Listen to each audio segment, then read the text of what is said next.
जब तक हम मोटे रूप में जानते थे तब तक तो हम सबको लगता था कि क्या है, वही वही तो है। वो तो रहा नहीं, कुछ बदल तो रहा नहीं, परिवर्तन तो हो नहीं रहा। अब जान लिया सब, लेकिन उसके बावजूद, लेकिन वो तो केवल स्टार्टिंग थी, है ना। हम पहले भी समझ चुके हैं, अब असली ज्ञान शुरू हुआ है।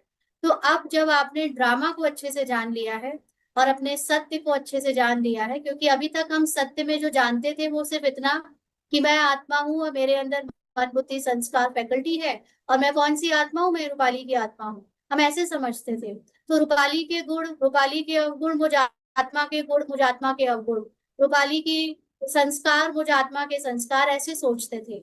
बट अब वास्तव में हमने सत्य जाना है कि रूपाली का गुण, रूपाली का अवगुण, रूपाली के संस्कार, रूपाली के कोई भी फीलिंग्स, इमोशंस, ये सब मैं नहीं हूँ। मैं आत्मा इन सब से भी न्यारी हूँ, और मैं वास्तव में जो हूँ वो कभी बदलती नहीं। मैं सातों गुणों से, मैं अष्ट शक्तियों से, मैं ज्ञान से भरपूर हूँ, संपन्न हूँ। तो अब जो मुझे आत्मा का ज्ञान और ड्रामा का निश्चय जो अभी अच्छे से समझ आया है। अभी तक ड्रामा में क्या समझते थे हम? ड्रामा में जो पास्ट हुआ, जो बीत गया, बस वो ड्रामा। और प्रेजेंट और फ्यूचर को हम कहते थे कि अभी बनाना है, हम अपना खुद लिखेंगे प्रेजेंट और फ्यूचर। तो यही जो गलतफहमी थी, यही हमको ज्ञान में आगे नहीं बढ़ा रही थी, हमारे अंदर परिवर्तन नहीं होने दे रही थी, हमें साक्षी दृष्टा नहीं बना रही थी।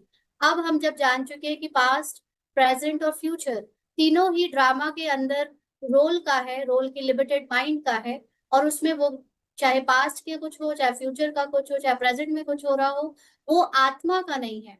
आत्मा का उससे कोई लेना देना नहीं, क्योंकि आत्मा मूल रूप में टाइमलेस है, डिस्टेंसलेस है। तो इसलिए अब हम जब रोल की हर बात से, चाहे वो पास्ट की बात है, चाहे वो फ्यूचर की बात है, चाहे प्रेजेंट की बात है, हम डिटैच रह पाते हैं। तो अब हम साक्षी दृष्टा होने का अभ्यास बहुत आसानी से कर पा रहे हैं।